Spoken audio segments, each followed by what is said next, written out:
Do you want to talk into my neck? That's an excellent question. Yes. Great. Action. Action!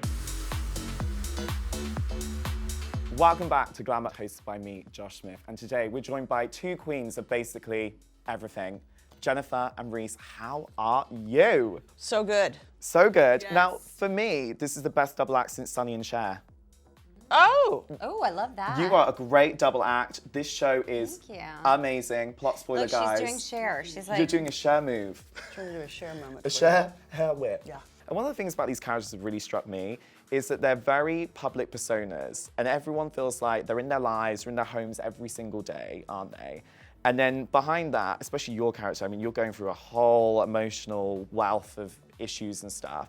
And I feel like for both of you two, you're such iconic people. And I feel like everyone feels like they know you to a certain extent. How do you navigate that yourself in your own lives? Is that quite difficult? There's ways that I related to Alex in terms of you do find yourself, I find myself at times isolating a little bit more, I love being home. Home is a very comfortable, safe space. But if you stay home for too long, you will become isolated and lose touch with what's going on in the real world. So that's something to keep and I think that Alex's character has kind of done that. She's sort of lost touch in a way.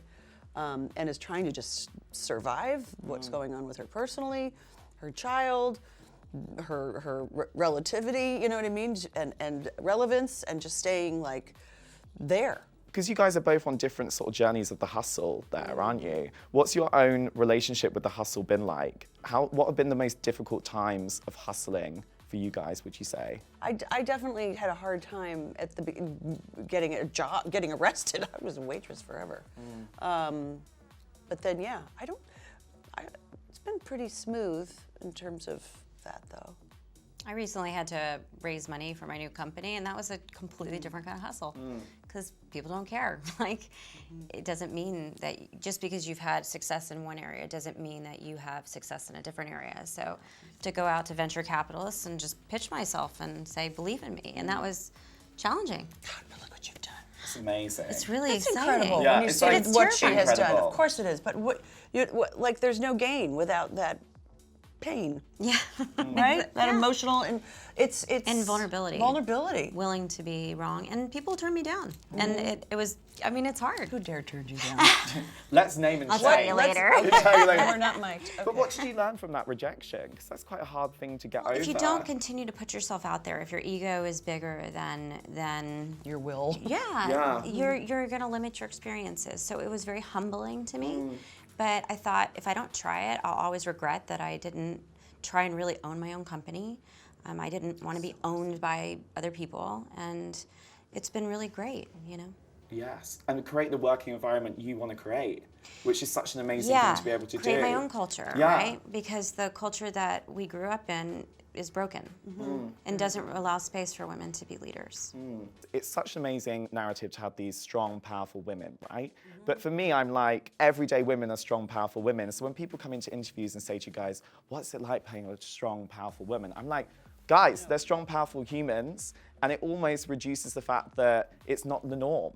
How do you feel about that narrative? I think it's interesting that that's the thought that people have. You know, that it's not the norm that Yeah. women are strong and powerful. We're all powerful human beings. Because I'm like, find me a woman who isn't strong. That's right. Like, you guys go through a lot. Yeah. Yeah. For sure. It's all about you guys taking control of that narrative in so many different ways. What has been taking control of the narrative like for you in your own lives, would you say? I think it's finding of my voice. I think it's also realizing that I have to source out my own material because the scripts aren't written for the stories that I wanted to tell. I think Reese wanted to tell, obviously. So that was something that kind of dawned on me, 10 years ago or whatever, more than that. 15 was that, oh yeah, we've got to take care of this ourselves because there's nothing out there that feels inspiring or exciting. And it takes a long time. I mean, it wasn't until recently that it wasn't just something that was, deemed, oh, isn't that sweet? You're producing. Because also, like, find your own voice is such a difficult thing to do. Anyone as any human being finds that quite difficult to do sometimes. What's that been like for you guys, like finding your inner voice and staying true to it? I'm enormously grateful for the women who have spoken up and told their stories of assault or abuse or how negative their work environments are, because in a lot of instances they had nothing to gain, and really culture changed because those people banded together and spoke out, and sometimes just spoke out as individuals. But that revelation really changed history, I think. And did it change you guys as well? I had all sorts of feelings. I was sad. I was sad. I was mortified. I was trying Angry. to play catch up as to wait, what's happening, and who is this too aggressive? You know, it was like loud. Really remember how loud it was, and the men were getting just like booed and hissed all of a sudden, and it didn't matter what man, any man that had a, you know. An accusation. Right, Yeah. that's what I mean. Sorry. Okay. When you watch the first episode, it's kind of like they're waking up to a new world, isn't it? Yes, And it was like the have to aftermath. and that's exactly how we wanted the tone of the show to be, which was it's just happened. Yeah. And how do we handle this? What do we do? What's the correct There's thing no to say? plan. No. It's a new world order. Yes, it's a new normal, and we've got to read the playbook and figure out what the new rules are. Yeah, and rewrite the rules as well, which is a difficult thing to do. Now, one thing I need you to ask you guys before you whiz off. You're busy girls. but Whiz also- off. Whiz off. Before you whiz off. Whiz off. Now, I know you love a party, because I saw that thing where you wrote on Twitter saying, you're never too old and it's never too late, which I loved. Yeah. Now, who's the biggest hype girl here? Who's like, you go and you Yeah, go. I you mean, go. we kind of hype each other. Yeah. We're Definitely. mutual Hype women. hype wing. Yeah, you're a hype wingmans. beast. She's a hype Wing beast. women's. Yeah, you hype me I hype you too. all the time. You hype me. I love it, you're a hype beast. You hype me. It's like, no, you complete me. You hype me. You should put hype beast on your new Instagram bio. Yeah. Yes. Hype beast. That's where you need to put it. Okay. Right there.